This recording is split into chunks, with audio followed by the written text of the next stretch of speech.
So second greetings from Finland is our presentation about from trunk to crown multi-view drone remote sensing for comprehensive tree health assessment.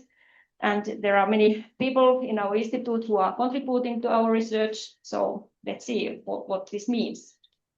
So first of all, like we are using drones in some way, but there are also many underutilized opportunities how we can utilize drones for environmental analysis. First topic what we will talk here shortly is about multi-view deep learning that can more effectively exploit remote sensing datasets. So in photogrammetry mapping, we are typically collecting data with a lot of overlaps. So we get multiple perspectives to the same scene, to the same object. We see it from different directions. Anyway, normally we are using orthophotos that are only using a small fraction of that data. And if we could utilize data from all these viewpoints, what we collect, then we could get much better representation of the object. So first topic is about this. Alva will soon tell about that. And then there is this new frontier is emerging. So inside forest robotic mapping, this is another topic what we are investigating a lot. So it would, for instance, give us a possibility for detailed trunk level analysis. And this is the second topic what we will soon tell you. So Alva, please, you can tell about this. Yes, so as Eija already mentioned, the kind of motivation in this multi-view analysis is that normally we only use one view of the tree. If we're working with this aerial imagery, we only use this orthophoto view, which is like from straight down the nadir angle. But actually, before we get those orthophotos, we collected data which also shows a side view of these three crowns, and that side view can be useful when analyzing the trees. In this case, we try this with this bark beetle infestation analysis. So our goal is to classify trees into healthy or infested, or some of them are already dead, or they are non-interesting, non-spruce trees. But of course, this might also be useful for other kinds of damages, perhaps ones that are only visible from one side, or just also for getting this kind of shape information of the tree from the images. And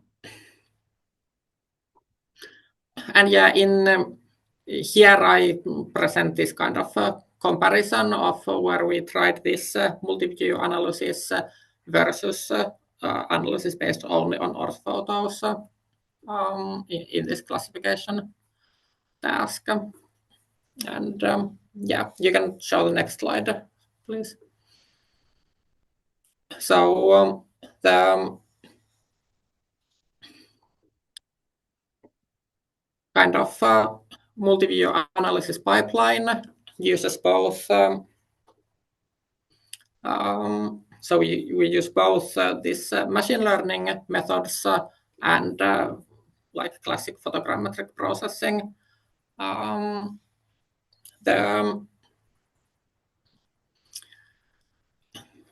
The aerial images, they are like with photogrammetric processing, we can get this orthophoto and also the kind of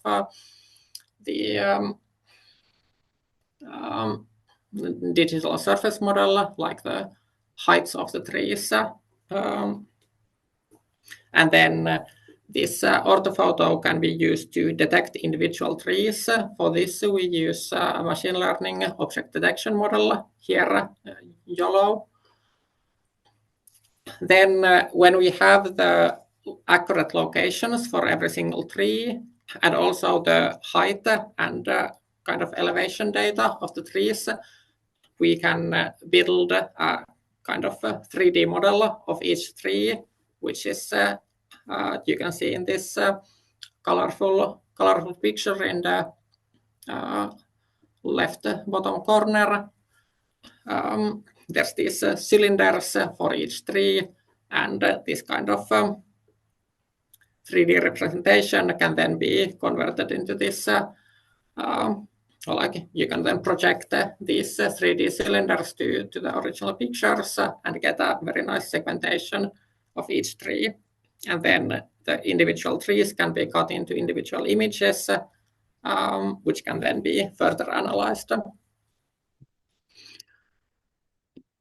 Then these multi-view single image pictures can be fed to a machine learning model, which then can do image classification on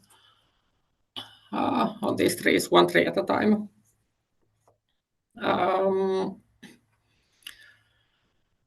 Image classification models that we tested here, we used the VGG16 and then also some simpler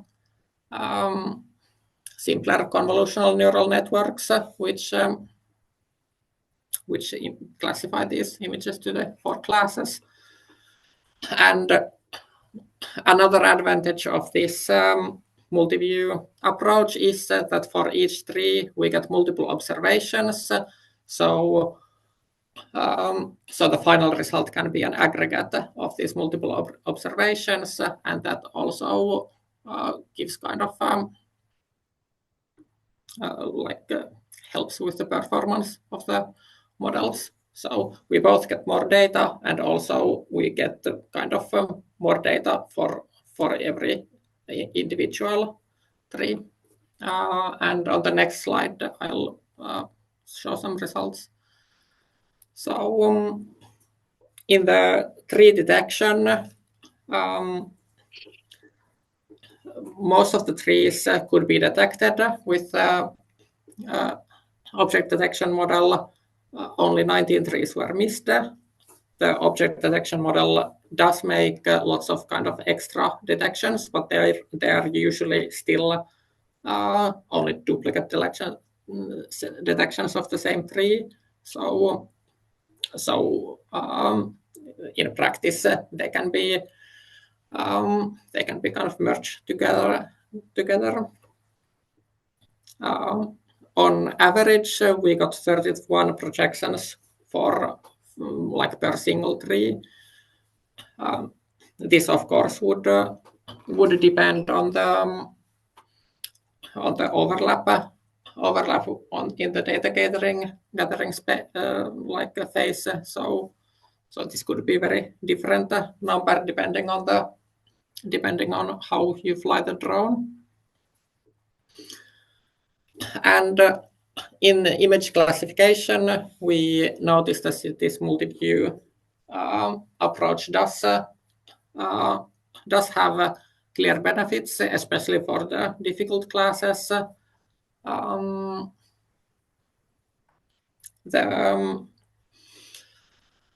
With the VGG16 model, which performed best, we get a with the health trees, the orthophoto model could already kind of correctly identify them almost always, and the same with the dead trees. But the difficult classes are the infested and the non-spruce classes, where and in both of those we see a improvement of kind of several percentage points.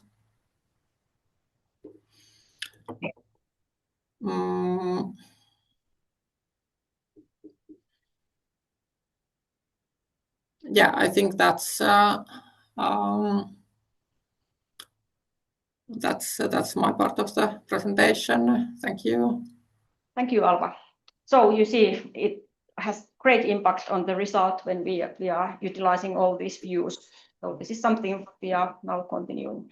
Second topic, what we wanted to give an update is about this autonomous navigation and flying inside forest. So I was showing this video already in the first ResNet meeting, and we have quite heavily continued with this topic. So we have our team has multiple skills. So we have had several robotic researchers besides our machine learning and these AI researchers, and also our remote sensing specialists. So yeah, so you already saw 2 years ago that or 2.5 years ago that we have a drone that can fly in the forest. We have been, as mentioned, we have been working a lot with this topic. So one important thing has been, this is the original system that of course has been improved a lot after that. But then we have also developed 2 different other approaches. One is deep learning based approach, so that it's just flying, and it has been trained with the simulators. And another one is with LiDAR. So now we are making contests that which one of these is better in Finnish forests. We are also developing some AI methods. So here we are implementing some machine vision cameras on board drones to make real-time analytics. And for this topic, like inside forest analysis, our most important sensors are 360 camera and the LiDAR that we have been integrated this summer to the drones. Yes, so using this, we can also make this trunk symptom detection using inside forest data. So the process is simple. First, we are flying with a drone with the cameras inside forest. Then when we have the images, we first detect trunks, and then we scan these trunks to find any symptoms. Then we can maybe position some symptoms in some of the trees, and then we localize where the trees are, and then we can share this data to anyone who is interested to know if there are some holes in the trunk. About this camera, what we have been using, what we are planning to use now is Insta360 camera. It is recording like two fisheye videos, and then we can put them together in the equirectangular panorama image, or then we can correct them into, this is like a 90 by 90 degree images where we are already like removing all these perspective errors.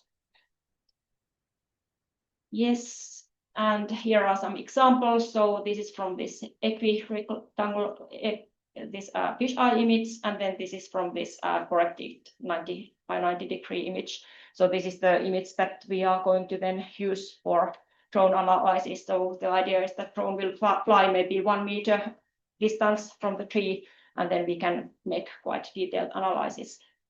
Thus far, we have been working with the trunk detection. So we are using MaskR CNN model, and then we have been using some existing data sets that are available in the literature, both simulated and real data sets to train the models, and then the methods work quite well. It's quite easy to detect trunks from the images. And then more difficult is this symptom detection, and we are still working with this. So we have been collecting data. This summer was difficult, so we didn't get very good data. And like we are using 2 different approaches for classification. One is the binary classification, so that we are classifying the whole trunk as infested or healthy. It is very simple. And then another approach is like do object detection, so we can like find small holes in the trunks. So this is another approach. It is very complex task. So we actually have already quite a few images, but then in order to, when we are manually making and finding these holes in the trunks, it is extremely difficult. So we must think that how we can really do that. Then about the results. So we made this kind of a binary classification from like healthy trunk and infested trunk. So there we had a F1 score of 0.6 using this DINOV2 model. but then we don't have yet results about this hole detection. It is too difficult. We have tried something, but it is still very challenging. So what we are trying to do, improve dataset quality, trying to develop some machine learning methods in order to make the detection. There are different approaches that can be tried. Yeah, so we published quite a few papers about these developments in UAVG 2025. Hopefully they will come out soon. And yeah, there was one is also the ResNet paper, the paper that Alva was just presenting. So that was all about our from Chant to Crown analysis.